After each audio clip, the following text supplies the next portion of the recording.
All right, welcome back to another episode of Four-Way Discussions, and we have a new guest on. We have the postgraduate officer from ZEROGRAVITY, a non-profit organization. Tom, thanks for coming on.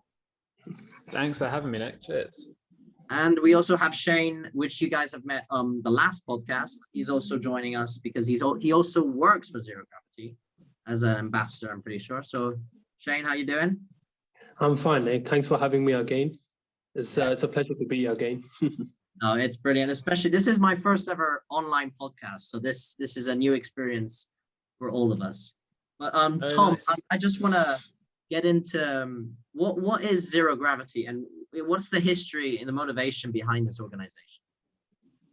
Yeah, so thanks for having me on. Firstly, Nick, I didn't realize, Shane, you were on last time for the podcast. What were you talking about then? Sorry, what did you say? What were you talking about on the last podcast? No, it was about just my life, and then about like how I grew up, what do I do in university, Awesome. About the clubbing culture in the universities, and about the SU, how it operates in university. Does it help all the students, or does it not help all the students? So it was about all of that. And that's why I mentioned about ZEROGRAVITY, how I was a brand ambassador and a mentor. And that's when I contacted Nick and told him that it would be great if, Tom would definitely be interested in doing a podcast and sharing about ZEROGRAVITY. Nice, yeah. So Shane's one of our ambassadors here at ZEROGRAVITY. And what we are platform all around the idea that talent very much along the values of the from low-income backgrounds and areas of low opportunity at university and graduate careers. So we were started 4 years ago, called Access Oxbridge by founder Joe Seddon. Joe grew up in Yorkshire in a sort of single parent family, and he was really academically engaged and got into Oxford, where he studied PPE. But once you're there, he just realized that there was this network gap, this gap between opportunity and sort of academic talent that existed that made it a lot easier for students who went to private school to get into the top universities and the competitive unis. So he started Access Oxbridge basically based off that, just connecting students with other students that could support them with their personal statements, with their applications, interviews, all along the line, just offering that sort of help up to students that would have maybe less of a network to support them in other ways.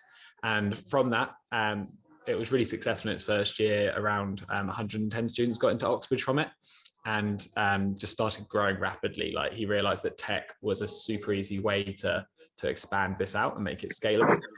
So since then, we've had 3,000 students get into top unis, 400 Oxbridge offers, and we've gone from a team of 4 people in the head office to now 24 in under a year.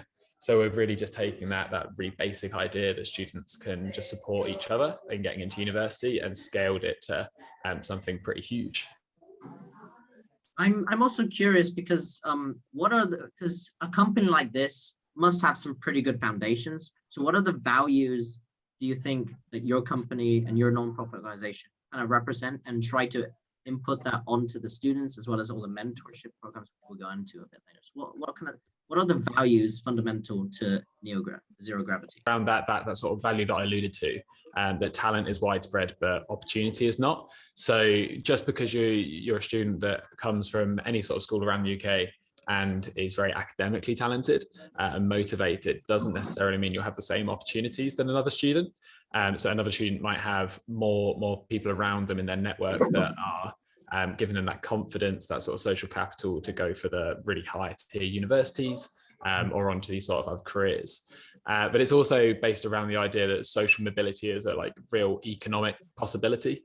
There's real potential in it to boost GDP around the UK and really provide an impact.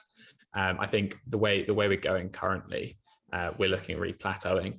And if we boost social mobility and get more students into higher tier careers and high tier universities, there's a real economic opportunity within the country.